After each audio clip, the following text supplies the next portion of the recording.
कृषि महाविद्यालय से जुड़े मामले में छात्रों द्वारा कृषि महाविद्यालय के बाहर किए गए प्रदर्शन के बाद छात्र नेता राधे जाट पर हुए शासकीय कार्य में बाधा प्रकरण को लेकर आज फिर से छात्र संगठन द्वारा आजाद नगर थाने का घेराव कर प्रकरण दर्ज करने की मांग की गई है।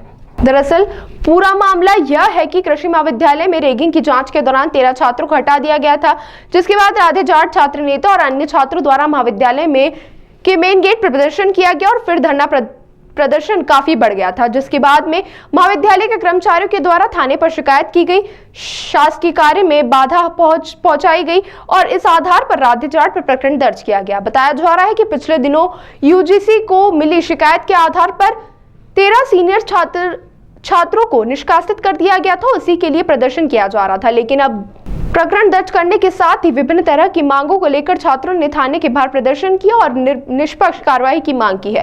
राधे जाट का कहना है कि यह पूरी तरह से द्वेषपूर्ण कार्रवाई है। जहां एक और 13 छात्रों को निशाना बनाकर कार्रवाई की गई, तो वहीं मेरे खिलाफ ये झूठा प्रकरण दर्ज किया गया है। वहीं कार्रवाई की मांग को लेकर पुलिस का कहना है कि पूरे मामले में जांच की जा रही है, जो भी वैधानिक कार्रवाई होगी वह की जाएगी। देखिए, हम लोग तो कलेक्टर महोदय के पास ज्ञापन देके जा रहे थे कि डीन को हटाओ, महिलाओं के साथ इसने छेड़खानी की है, अभद्रता के इसका ट्रांसफर भी हुआ है। लेकिन चूंकि रात को मुझे पता चला कि छात्रों को मैं कि कॉलेज का कृषि महाविद्यालय का एल्यूमिनियो एग्री अंकुरण वेलफेयर का राष्ट्रीय अध्यक्ष हूँ, तो मुझे कल शाम को पता चला कि मेरे खिलाफ इसने FIR दर्ज करवाई है कि शासकीय काम, जबकि हम ACP महोदय से उस टाइम मिले, इसकी जाँच की पूरी दी थी जानकारी। चूंकि ये मुद्दा डाइवर्ट करना चाहता है मेरे नाम पे, लेकिन इसीलिए हम आए थे कि उसके नाम पे भी ये रात को बच्चों को धमकाने भी गया था हॉस्टल में पीछे के दरवाजे से, और जाति सूचक शब्दों का बच्चों के साथ प्रयोग किया, बच्चों को धमकाया कि तुमको रहने लायक नहीं छोड़ूंगा अगर ये बार बार ऐसे इनके साथ खड़े रहे। तो ये सारी मुद्दे थे। तो हम कलेक्टर के पहले तिलक नगर थाने में आए थे कि आपने हमारे खिलाफ कैसे FIR की। सबसे पहले इस डीन के जो चरित्रहीन डीन है इसके खिलाफ FIR करो, इसने जाति सूचक। तो इन चीज़ों को लेकर हम कल यहाँ ACP और TI से मिलने आए थे और हम चाह रहे हैं कि 2 दिन का हम इनको समय दे रहे हैं कि FIR करें, जाँच करें और इस पर FIR करें, और नहीं तो हम अभी कलेक्टर पे भी जा रहे हैं और हमारा धरना तब तक चलता रहेगा, ये जब तक डीन हटे ना। ये यहाँ के वापस से यहीं पे आके धरना देंगे और पूरा तिलक नगर थाना घेराव। शुरुआत कहाँ से हुई थी विवाद की शुरुआत?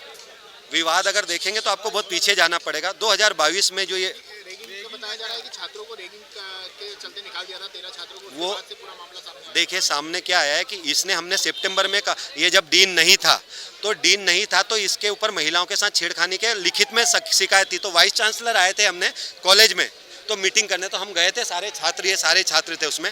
मीटिंग में हमने जाके बोला कि ये जो व्यक्ति है प्रोफेसर, इसने महिलाओं के छेड़खानी की, इसका ट्रांसफर करो, इसको यहाँ से हटा। चूंकि उस टाइम पे कुलपति भी इनसे मिला हुआ था, इसको डीन बनाया। चूंकि ये सारे बच्चे उसमें इसके खिलाफ बोलने गए थे, ये महिलाओं के साथ छेड़खानी, तो इसने वो द्वेषपूर्ण कार्रवाई करने के लिए ये सारी चीज़ें की। रैगिंग के भी केस में देखोगे तो इसने जो कमेटी बनाई वो पूरी तरीके से गलत। पहली कमेटी जो बनी है उसमें 13 छात्रों को था और उस कमेटी की कंक्लूजन में मेरे पास वो कागज है, उसमें सीधा लिख रहा है कि इन बच्चों की कोई गलती नहीं है।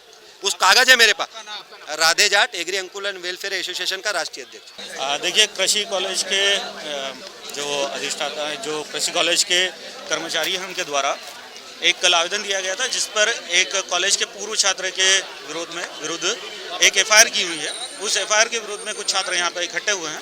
उनका कॉलेज के डीन से कुछ समय से गतिरोध चल रहा है, जिसके विरोध में उनके द्वारा यहाँ पर प्रदर्शन किया गया है कि जो FIR की है वो गलत है और हम ये FIR कराना चाह रहे हैं डीन के विरुद्ध। दरअसल ये FIR जो है वो कॉलेज के पूर्व छात्र के ऊपर ही हुई है। कॉलेज के किसी छात्र का इस समय पर नाम नहीं है।